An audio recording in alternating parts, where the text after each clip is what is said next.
എന്നാ പിന്നെ ഞങ്ങൾ അങ്ങോട്ട് അയ്യോ മോളുടെ പപ്പ ഇപ്പൊ വരും. അതിപ്പോ ഇനിയും വരാലോ, വേഗം പോണം. കാര്യം കടയിൽ ആരും ഇല്ലാത്തതാ. പിന്നെ ശുചിക്കുട്ടനാണെന്നുണ്ടെങ്കിൽ 3-4 മോട്ടിവേഷൻ ക്ലാസ്സുകൾ എടുക്കാനുള്ളതാ, അമേരിക്കയിൽ നിന്ന് ഓറീസിൽ നിന്നൊക്കെ അല്ലടാ. എന്നാലും ഇവിടെ വരെ വന്നിട്ട് കുഴപ്പമില്ലെന്നേ, ഇനിയും വരാലോ. ഞങ്ങൾ ഇറങ്ങട്ടെ മോളെ, പോയിട്ട് വരാം.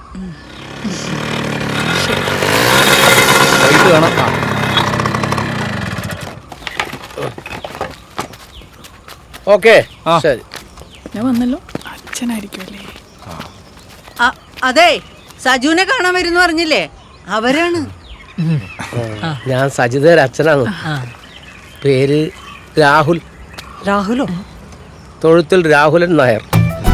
ഇത് ജാക്സൺ, എന്റെ കൂട്ടുകാരനാ. Michael Jackson. നാളത്തെ ബമ്പറുണ്ട്, ഒരെണ്ണം എടുക്കട്ടെ? അയ്യേ, എനിക്ക് വേണ്ട. സുഭാഷേട്ടനോ? എനിക്ക് വേണ്ട. അറക്കം വേണ്ട, പൊയ്ക്കോ. എന്നാ ശരി.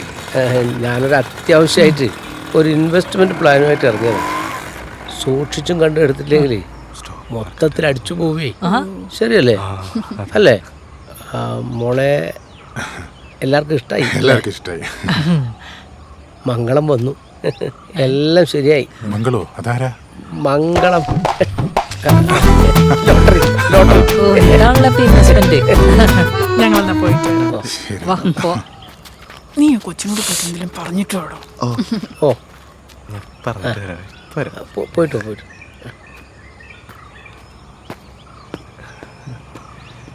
ഞങ്ങളെന്നാ പോട്ടെ. നമ്പറുണ്ടല്ലോ, ഇടയ്ക്ക് വിളിക്കാം. അധികം ദൂരമൊന്നുമില്ലല്ലോ, ഇടയ്ക്ക് കാണാം.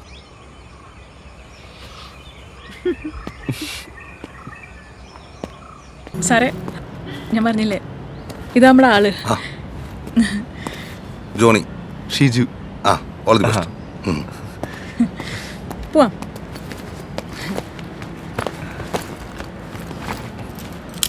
ഞാൻ ഒരു കാര്യം പറയട്ടെ സജുവിനോട്. സജുവിനെ ഡ്രസ്സിൽ കാണാനേ സെറ്റ് ചെയ്യുന്നുണ്ട്.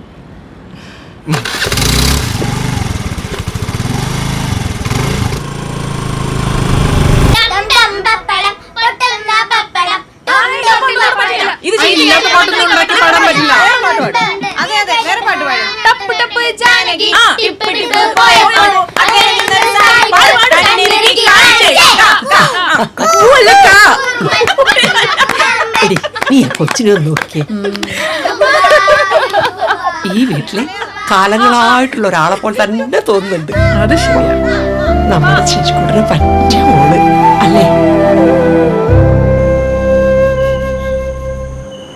എന്താണ്? ഒരു ധ്യാനത്തിലാണ്, ഉണർത്തരുത്. ഒന്ന് പോടപ്പാടുന്ന ഓരോ കാര്യങ്ങളായിട്ട് ഇറങ്ങിയത്. ഷിജു, എന്താണ് അളിയ, എന്താണ് വേണ്ടത്? ഇങ്ങോട്ടൊന്നും വേണ്ട, അങ്ങോട്ട് തരാം. എന്ത്? ഒരു അഡ്വൈസ്. അതെ, അഡ്വൈസ് ഫ്രീ. മറ്റാർക്കും ഞാൻ കൊടുക്കാത്ത അഡ്വൈസ്. ഇന്ന് നിന്റെ ദാമ്പത്യ ജീവിതത്തിന് അടിത്തറയുന്ന ദിവസമാണല്ലോ, അതുകൊണ്ട് ചോദിക്കാ, വല്ലതും അറിയാമോന്ന്? എന്തറിയാമോ? ശരീരം മാത്രം വളർന്നിട്ടുള്ളൂ, മാനസികമായിട്ട് ഈ പയ്യൻ വളർന്നിട്ടില്ല.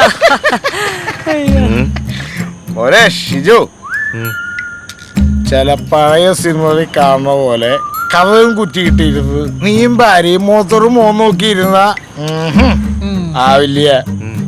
അനുഭവത്തിന്റെ വിളിച്ചതി പറയാ. നീയും നിന്റെ ഭാര്യയും കുറച്ച് ചോറ, അതുകൊണ്ട് കാര്യപരിപാടികളൊക്കെ കുറച്ച് പെട്ടപ്പെട്ടായിക്കോട്ടെ.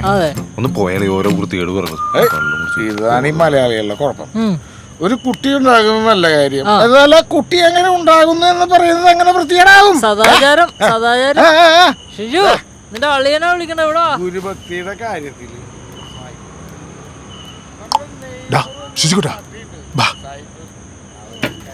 എന്താട്ടാ അവിടെ എന്താ പരിപാടി? അവിടെ അവര് വെറുതെ വെള്ളോടിയും കുഴപ്പമൊന്നുമില്ലല്ലോ. വേറെ മോൻ്റെ അടുത്ത് എനിക്ക് വളരെ സീരിയസ് ആയിട്ടൊരു കാര്യം പറയാനുണ്ട്. എന്താണ്? വല്ല പേയ്മെന്റും ബാക്കിയുണ്ടോ? അതൊന്നുമല്ല. പിന്നെ ഇതിപ്പോ ഈ ആദ്യത്തേത് ഇവിടം വരെ ഒന്നും എത്തിയില്ലല്ലോ. എവിടെ വരെ? വീട് വരെ. അതവിടെ നിന്ന് അങ്ങോട്ട് പോയില്ലേ? ഇതിപ്പോ സജിത നമ്മുടെ വീട്ടിലെ ഒരു അംഗമാണ്. അതുകൊണ്ട് തന്നെ ആ കുട്ടിക്കൊരു കുറവുണ്ടായത് നോക്കേണ്ടത് നമ്മുടെ കടമയാണ്.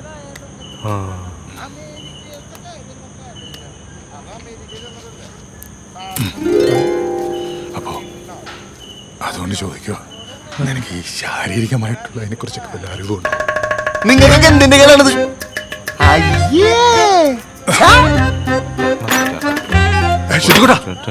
ഇതൊന്നും അത്ര എളുപ്പമല്ലട്ടാ.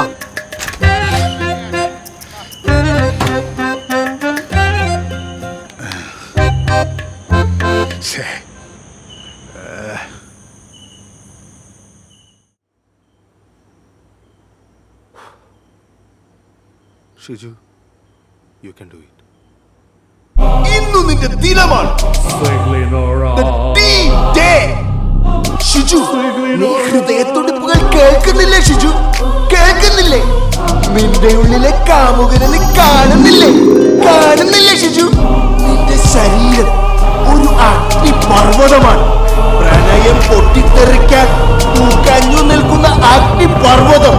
അതാ പുകയിൽ ശരീരം തിളച്ചു മറിയുന്നു. ഉയരട്ടെ, ഉണരട്ടെ, പറക്കട്ടെ, അഗ്നിപർവ്വതം പൊട്ടിത്തെറിക്കട്ടെ.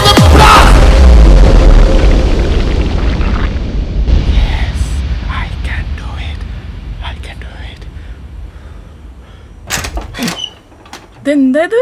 നാമം ജപിക്കുന്നോ? വന്നാ ഹേയ്, നാമം ജപിച്ചൊന്നല്ല. ഞാനേ ഈ നമ്മുടെ കല്യാണത്തിന്റെയും എന്റെ ആദ്യത്തെ കല്യാണത്തിന്റെ ചെലവൊക്കെ തമ്മിൽ ആലോചിക്കായിരുന്നു. ആൾക്കാർക്ക് ഇതുപോലെ സിമ്പിൾ ആയിട്ട് രജിസ്റ്റർ മാരേജ് അങ്ങോട്ട് തീർത്താ പോരെ അല്ലേ? എന്തിനാണ് വെറുതെ ആവശ്യമില്ലാതെ ഓരോ ദുഷ്ചെലവ്? അത് ശരിയാ. ഈ സിംപ്ലിസിറ്റിയുടെ കാര്യം പറഞ്ഞപ്പോഴാണ് എന്റെ ആദ്യ കല്യാണത്തിന് വെളുപ്പിന് 4 മണിക്ക് എങ്ങാണ്ടാ ഞാൻ എഴുന്നേറ്റ്. അതൊന്നും പോരാഞ്ഞിട്ട് സാരി കൊടുത്ത് മേക്കപ്പ് ഇട്ട് ആ ചൂടത്ത് ചിരിച്ച് പണ്ടാരം തുടങ്ങി എങ്ങനെയും ഇതൊക്കെ ഒന്ന് അഴിച്ചു വെച്ചാൽ മതി എന്ന് കരുതി ഇരിക്കുമ്പോഴാണ് ഫസ്റ്റ് നൈറ്റിന് പാലും പിന്നെ പട്ടുസാരിയായിട്ട് ഞാൻ കയറിപ്പോണ്ടി വന്നേ. ഈ പട്ടുസാരി അയക്കണ കാര്യം പറഞ്ഞപ്പോഴേ ഞാൻ ഒരു കാര്യം ഓർത്ത്. നമ്മുടെ ഈ സിജോളിയനും സുഭാഷ് ചേട്ടനൊക്കെ ഉണ്ടല്ലോ, അവരൊക്കെ ലൈഫിൽ ഒരുപാട് എക്സ്പീരിയൻസ് ഉള്ളവരാണ് കേട്ടോ. മനസ്സിലായില്ലേ? അല്ല, എന്ത് എക്സ്പീരിയൻസാ? ഫാമിലി പ്ലാനിങ് എക്സ്പീരിയൻസ് ഒക്കെ. അപ്പൊ അവരിങ്ങനെ പറയായിരുന്നു, എന്നെ ഒന്ന് ഉപദേശിച്ചതാണ്. അതായത് നമ്മൾ ഈ കാര്യങ്ങളൊക്കെ വേഗം നോക്കിയില്ലെങ്കിൽ ജീവിതം ആകെ കോഞ്ഞാട്ടേ പോവും, ആകെ തവിടുകൂടിയായി പോവും എന്നൊക്കെയാണ് പറയണത്. സജുവിന് എന്താണ് ഇതിനെ കുറിച്ചൊക്കെ ഒരു അഭിപ്രായം? എന്താ? അതിപ്പോ പണ്ട് ഞാൻ സ്കൂളിൽ പഠിക്കുമ്പോൾ ഒരു ലീലാമ്മ ടീച്ചർ ഉണ്ടായിരുന്നു 9ാം ക്ലാസ്സിൽ. എൻ്റെ ബയോളജി ടീച്ചറായിരുന്നു. അപ്പോൾ ടീച്ചർ പറഞ്ഞിട്ടുണ്ട്, ഈ പറയുന്ന ഭാവി തലമുറയെ വാർത്തെടുക്കേണ്ടതൊക്കെ ഓരോ ജീവിയുടെയും കടമയാണെന്നൊക്കെ.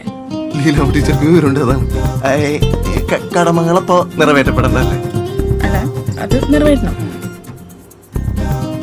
അതിങ്ങനെ വെച്ചിരുന്ന് സമയങ്ങളെന്ന് ശരിയാണ്.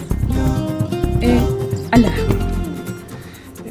എന്നാ പിന്നെ നോക്കല്ലേ? Light off ചെയ്യാല്ലേ?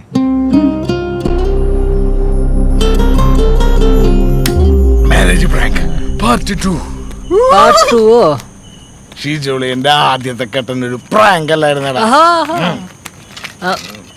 അലമ്പോ എന്തുട്ടാവൻ അവന് ഭാവിയിലേക്ക് ഓർത്തു നോക്കിയാ എന്തെങ്കിലൊക്കെ വേണ്ടടാ. ഇത് പൊട്ടൂല്ലോ അല്ലേ? കത്തിക്കട്ടെ.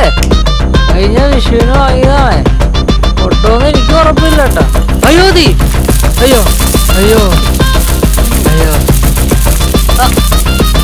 പൊട്ടോ പൊട്ടോ പൊട്ടോ പൊട്ടോ പൊട്ടോ.